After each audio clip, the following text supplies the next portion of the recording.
Welcome to New Independence Network, Patriots USA 76 on Twitter. Why the different Twitter handle? Because the liberals on Twitter have continually banned New 76, New 76 Network, any iteration of the New 76 or New Independence. They keep coming after us. We're high on their radar. So apparently, even though we didn't have a ton of followers, we were making enough ruffles to concern the delicate flower liberals that run Twitter. So, Patriots USA 76 is our new Twitter handle. Now, let's get to the topic at hand. Today, just recently, Candace Owens, conservative firebrand, very eloquent woman, calling the liberals out on their own hypocrisy, and Charlie Kirk were in Philadelphia. Now that strikes close to home because we're not very far from Philadelphia. And they were eating breakfast at some establishment, which I will not name because they don't need the free press. And they were attacked by the Antifa, the deadly Antifa, the cowardly little pink-haired, glasses-wearing, scrawny, dope-smoking, non-showering scumbags. The little wusses who come over with their bullhorns and their whistles thinking they're making a difference. What's funny is they're all either people who are out of work or college kids. And the college kids are, of course, off from school right now because the new school year hasn't started. So their little Antifa guys go out there, and gals, they go out there and they harass conservatives on a regular basis. Why? Because we're winning. It's simple. We're winning and they hate it. They have tried. They tried so hard for the 8 years of their Messiah, the anointed Barack Hussein Obama, their great leader. They are protesting Candace Owens and Charlie Kirk. And instead of protesting them where they're giving a speech or in a proper forum or like adults, they attack them when they're eating breakfast. Now, they did this to Tomi Lahren not too long before, a few months ago. She was having brunch with her family. And I believe it was in Wisconsin, and they threw water at her. They did the same to Charlie Kirk today. It looked like they threw water at him. The two of them handled themselves with great aplomb, with professionalism and class, because that's conservatives. The left like to think that they're the elites. They act like the superiors, the intellectual superiors, when it comes down to a debate, the conservatives are the ones who show clear intellectual superiority. We're eloquent. We're informed. We have information at our fingertips. Most people who are good conservative debaters, and which is a lot of them, have a plethora of information right on the tip of their tongue. Dinesh D'Souza, Ann Coulter, Sean Hannity, Rush Limbaugh, Ben Shapiro. Candace Owens is one, Charlie Kirk is another, and on and on and on. Conservatives are intellectual. Conservatives are informed, and that's what kills the left. It destroys them because we take them apart with facts. They cannot argue with facts. Liberalism is based purely on emotion. They used to pretend to be so much smarter than the dumb redneck conservatives. Oh, you conservatives are just a bunch of hicks, ignorant hicks, red state know-nothings. Well, guess what, guys? As time goes on, the truth comes out. See, before, when the left were in control of all facets of media and the conservative voice did not have an outlet, they were able to paint Republicans the way they wanted to paint them. Now, the Republican voices are clear, and we are far more educated and far more intellectual than they. I mean, when you look at what Michael Moore does in his documentary versus what Dinesh D'Souza does, Michael Moore doesn't base his documentaries on investigation and proof and facts. He based his documentaries on speculation, how to craft the story so it speaks his narrative, twists the facts, and all about opinion and drama, where Dinesh D'Souza, fact after fact after fact. And testament to that is his new documentary, Death of America. This opening weekend earned, $2.4 million in its opening weekend? Only opened to, 1,000 screens? $2.4 million for a conservative documentary? Michael Moore's new documentary, the one that was most recently released, $50,000. $50,000 in its opening weekend. So yeah, let's talk. Oh, I know. Michael Moore has Fahrenheit 9/11 and it's the highest grossing documentary ever, blah, blah, blah, blah, blah. But that was a different time. That was a very, very different time before the advent of social media, before more and more conservatives had an avenue to get their point across, to convey what they know. And now the tide has turned. You can't craft the narrative anymore, left. And when you are beaten in the avenue of ideals, when we have taken you apart with fact after fact, what do? You turn to the race card, you turn to insult, you turn to violence, you turn to assault. And that's all the stuff that's happening today to Charlie Kirk and Candace Owens and any other conservative. And God forbid you're a black American and you are conservative or pro-Trump. God forbid. Because the left will lose their minds. As I've been saying on here from the very beginning, when Candace Owens or another black conservative dare to open their mouth, the liberals, the Democrats lose their minds, because that's not the way black Americans or any minorities are supposed to think. No way. You're supposed to be on the Democrat plantation. You're supposed to be good little farmhands for us. You're supposed to follow the lead, toe the line, vote Democrat, and then we'll ignore you the very next election. That's what we've been doing all along. And what the Democrats do is, I called them before, they are the new drug dealers.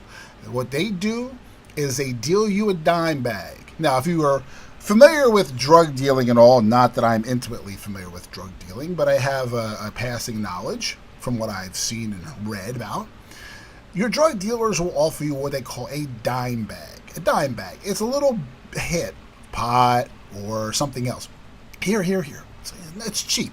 It costs nothing. Take this. $5, $10, $20, nothing. Just to give you a taste. Then they give you a taste, and you get the high, and then you get hooked, and you come back and you want more. And now you're going to be shelling out $300, $400, $1,000 for the good stuff. And then over time, that high starts to wear out. So now you got to go to stronger and stronger drugs, which are far more expensive, and it costs you. And it starts to ruin your life. Well, that's what Democrats do. They say, okay, here. Oh, you want to be taken care of? Here's some welfare. And here's food stamps. And here's a free cell phone. And then you get a taste of it and say, well, this is really good. Okay, hey, cool. I want to get a job. Well, you can't get a job, though, because if you get a job and you make too much money, you lose your food stamps. Or we cut your Social Security. Or you lose your welfare. Well, you've become dependent on that free handout. Even though it offers no upward mobility, you're not going to grow, you're not going to get any better. They're going to keep you in check because you're beholden to the government for your sustainability, just to get along. That's all. And you're thinking, this is great. I don't have to do anything, and I'm getting free money for it. Yeah, but you're not going anywhere, and you're locked in the exact same mode day in, day out, year in, year out. Some people are quite happy with that, and those are the ones that the Democrats love. And the thing is, a lot of the people who are locked into it don't realize that there is a way out. That's what you see in a lot of the inner cities and real bad areas of the country. I'm not slighting the inner cities as a whole. I mean, they have to police their own ranks. That's a huge issue. It's a cultural thing. You got to call the cops when you see something wrong, and the adage, snitches get stitches. So they won't say anything for fear of repercussion. So you can get out of that lifestyle if you have opportunity. But Democrats don't want you to have an opportunity. They want you locked in that neighborhood, that bad area, that inner city, going to the inner city, falling down decrepit schools, and they make you think that it's hopeless. And the only hope you're going to get is by voting Democrat. And there's your return. They gave you the dime bag of the handout. You need more. They say, well, if you want more, you're going to have to vote for us, and we'll give you this and this and this and free health care. And you go, well, yeah, that sounds really good. And then you vote for them. And what happens? They don't do a damn thing. You're still hanging there going, oh, wait a minute, where's my stuff? Oh, it's coming, we're working on it. But those Republicans are stopping us from doing it. Oh, damn Republicans. Damn Republicans. I'm going to keep voting Democrat. And eventually it'll win. What was Obama's entire campaign? Hope and change. He had no substance to his campaign. It was all a slogan. Hope and change. Hope and change. That's all we got. That's all we had. He's going to change everything. Like I said, they give you hope. And you hope they're going to do something. And they never do. Well, now the people are starting to wake up. Donald Trump went from, 15% black approval to 29% in the last year. His approval is up among women. His approval is up among Hispanics. The black, Hispanic, and female unemployment rates are the lowest ever. People are starting to see hope for real. They're starting to see that there is a way out, and work is the way out. There are opportunities out there. And people like Candace Owens, they're bringing it to everyone's attention. And the left can't stand it because every day it's unraveling before them. And all their little minions, these little mind-numb morons that go to college who get some useless degree and end up doing nothing but crying about their student loans.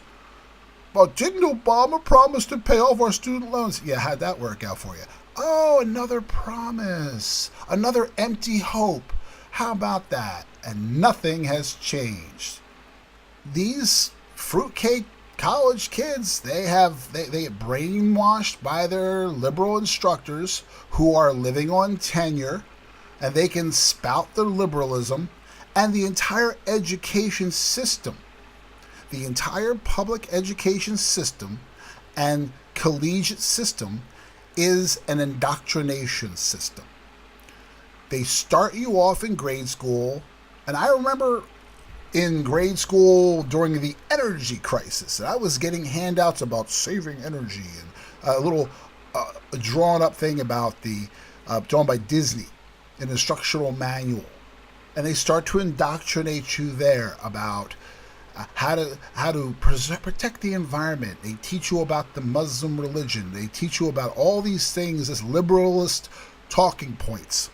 And they slowly start to teach you these things. They weave it into your instruction. And then it goes through middle school and high school. You have 12 years of pure liberal indoctrination about 8 hours every day. About 8 hours. You just go from 7 to 3. So about 8 hours a day of liberal indoctrination. And then you go home and your parents have you for a short spell. And then you get up and go to school the next day and the liberal brainwashers have you again. Day in and day out for 12 years. Then you go to college. And now you're a young person trying to find your adult identity. And you're very formative at that point. You've already been brainwashed enough, but now you're out from under your parents' influence at all. Now you're in college.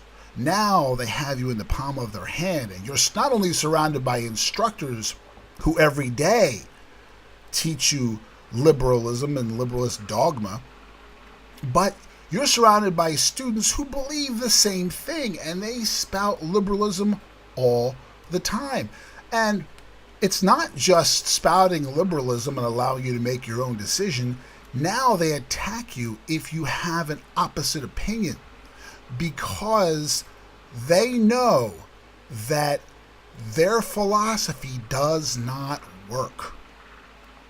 Liberalism doesn't work. Socialism doesn't work. They realize it. They know it does, and they know that we're getting wise to it. So they have to force their opinion on you and attack you for how dare you think other than what I believe. How dare you? That's what they do. So now you have these morons, the product of the system for the last 12 to, once they're done college, 16 years, if not more, depending on how long they stay in there, because some of these clowns are professional students. You just can't get out of the college lifestyle. You got these morons who are out there, and they're harassing conservatives every day.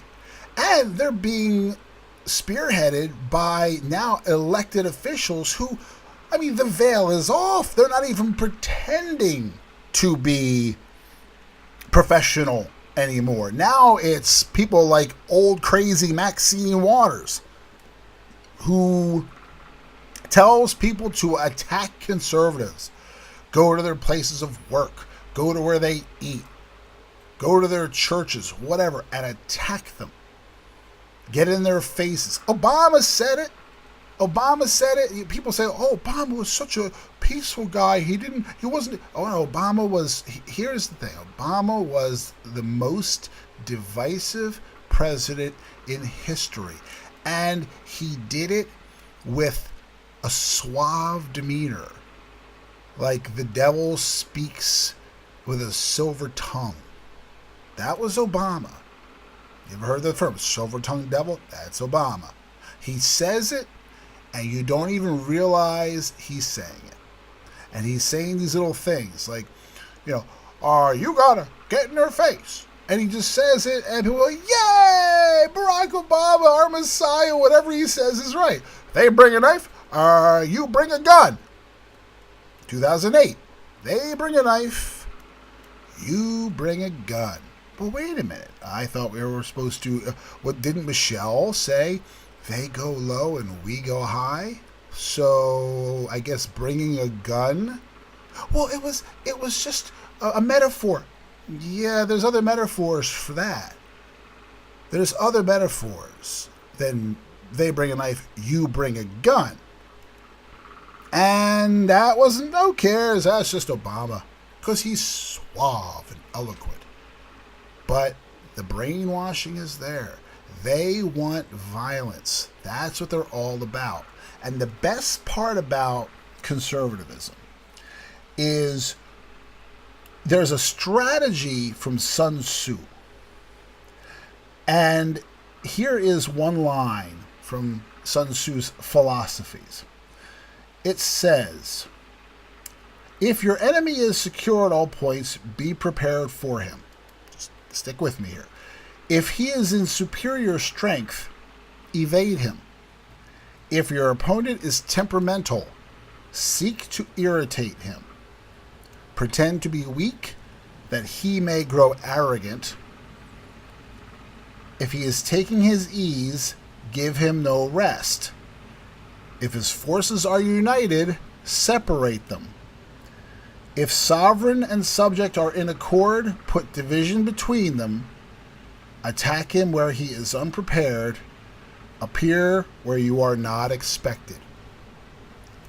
That right there is exactly what conservatives are doing. Donald Trump, in his campaign, did exactly that. If your enemy is secure in all points, be prepared for him. The Republicans during the primaries weren't secure, and Trump was prepared. If he is superior in strength, evade him.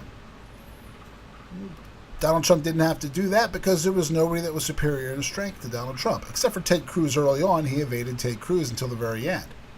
Because Ted Cruz is an excellent debater and was probably going to be Trump's biggest adversary and threat in the campaign. And he had the most support next to Trump. If your opponent is temperamental, seek to irritate him. Trump still does that.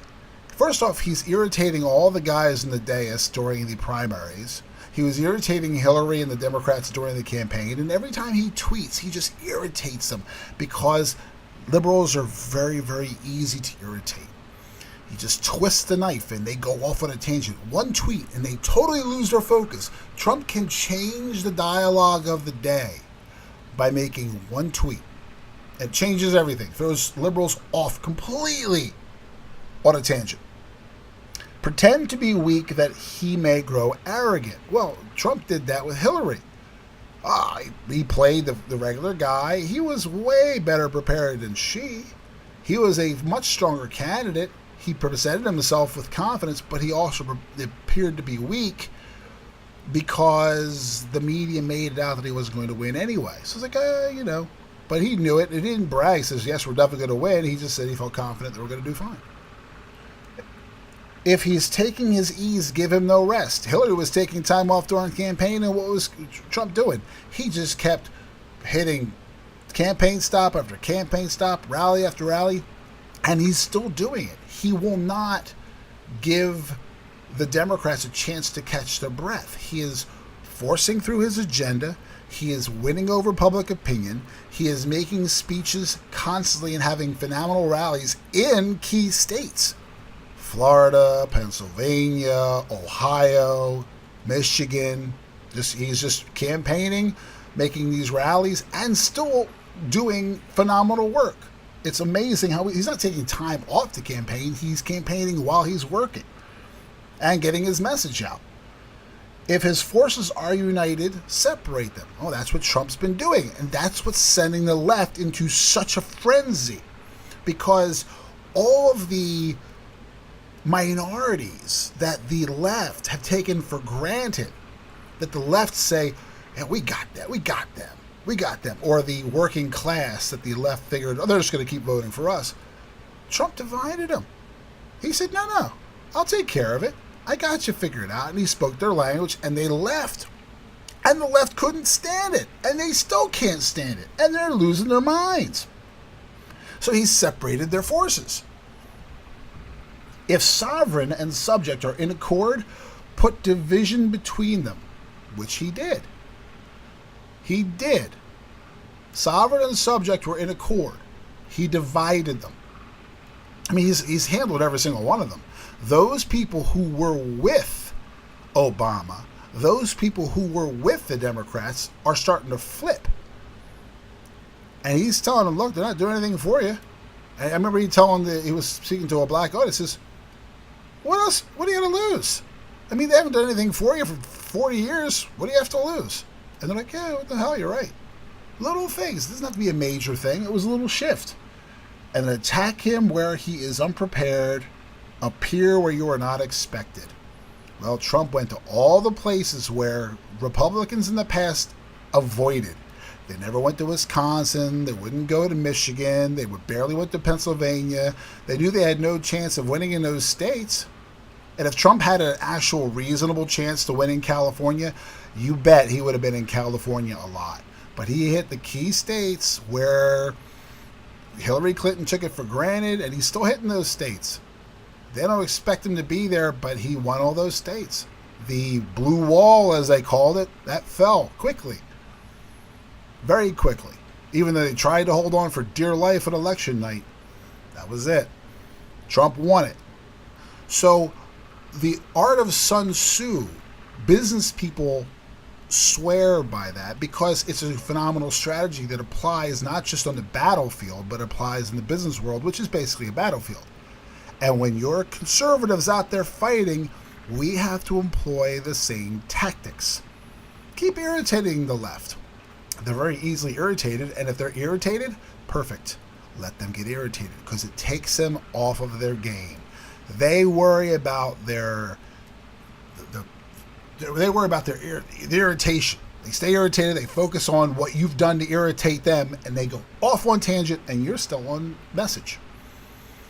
That's what Candace Owens and Charlie Kirk are doing. They're agitating them, and they sat there in the video. You can watch it on Twitter. They sat there and just went, "Okay, I got it, no sweat," and they let them talk. And they just smiled and videotaped them, and all they're doing is getting publicity for themselves. And they're making the left look more and more ridiculous, which is a beautiful thing.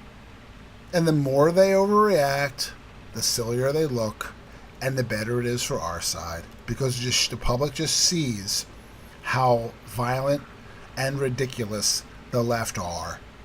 So, let's keep on moving.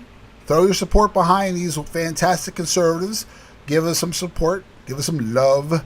We're over here trying to work for you. Doing my best as we can, but every little bit helps. Once again, this is New Independence Network, Patriots USA 76 on Twitter. Thank you for listening. Have a great day. And let's keep making America great.